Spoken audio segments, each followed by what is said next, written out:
Bilateral relations between South Africa and Mozambique will be enhanced today. International Relations and Cooperation Minister Naledi Pandor will host her Mozambican counterpart Veronica Macamo Dhlovu in Pretoria for the third binational commission. Mozambique remains South Africa's strategic partner in the SADC region. Our reporter Khayelihle Khumalo joins us now. Khaya, very good morning to you. Thank you so much for joining us. Now, relations between South Africa and Mozambique are underpinned by strong historical and political bonds dating back to the liberation struggle. Now, tell us about the significance of this relationship between South Africa and Mozambique that, that informed the formation of the ministerial segment of the South Africa-Mozambique Binational Commission.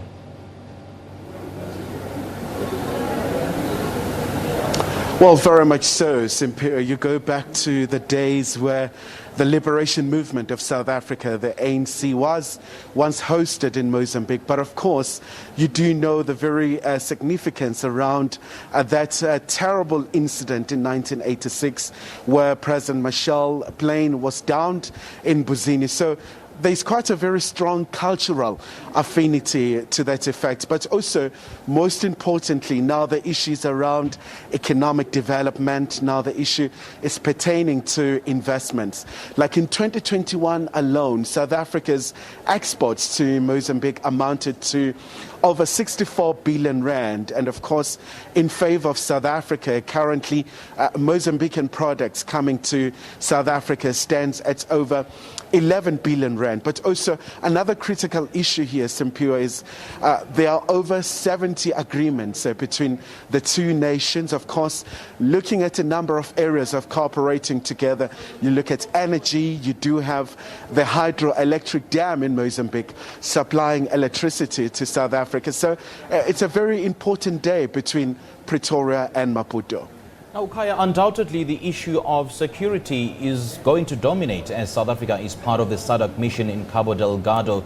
Now, remember that as Mozambique battled the insurgency with Maputo requesting military assistance from South Africa, but President Ramaphosa declining on the basis that the insurgency is way too big for a bilateral response.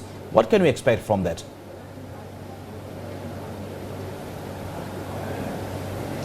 Well, it is a critical issue, Simpiwe. We've seen a very unwavering commitment from the side of the SADC leaders. So currently you do have a standby force that is deployed in Cabo Delgado to make sure that they deal with the rise of insurgency. At the very recent SADC summit in Malawi, there was a report that was given comprehensively looking at the progress that has been made to that effect. In fact, now some people who are internally displaced in Cabo Delgado, they are coming back home. So now there's a massive reconstruction project back in that particular province. And of course, we do understand, Simpiwe, that as the two ministers are meeting today, tomorrow, now they are principals, President Ramaphosa, and of course, his Mozambican counterpart, Felipe Nyusi, once again, will be meeting, once again, fleshing out, looking at some areas of making sure that they cement and fortify these very important ties. On other issues, South Africa and Mozambique abstained at the recent UN General Assembly motion meant to reprimand Russian invasion in Ukraine. Tell us more about that and what really informed Mozambique's decision to abstain.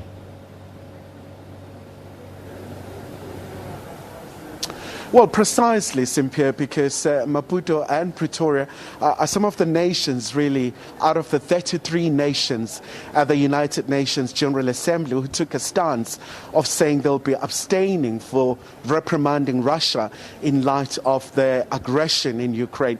So the two nations, really, they're calling for the dialogue for the two parties. In fact, Mozambique, they say it's a constructive dialogue that should be held between Russia and the Ukraine, but also placing the emphasis on the United Nations Security Council as a very important world body in terms of the maintenance of international peace and security. And we do know that South Africa also provided its own reasons, saying that the current resolution in its form at the time really did not provide a sufficient basis to make sure that more negotiations were held so that this particular conflict can be resolved.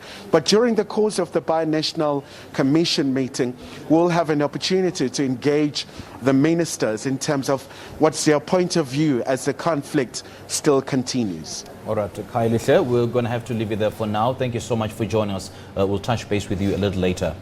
Khayelihle Khumalo, there, our reporter, outside Pretoria.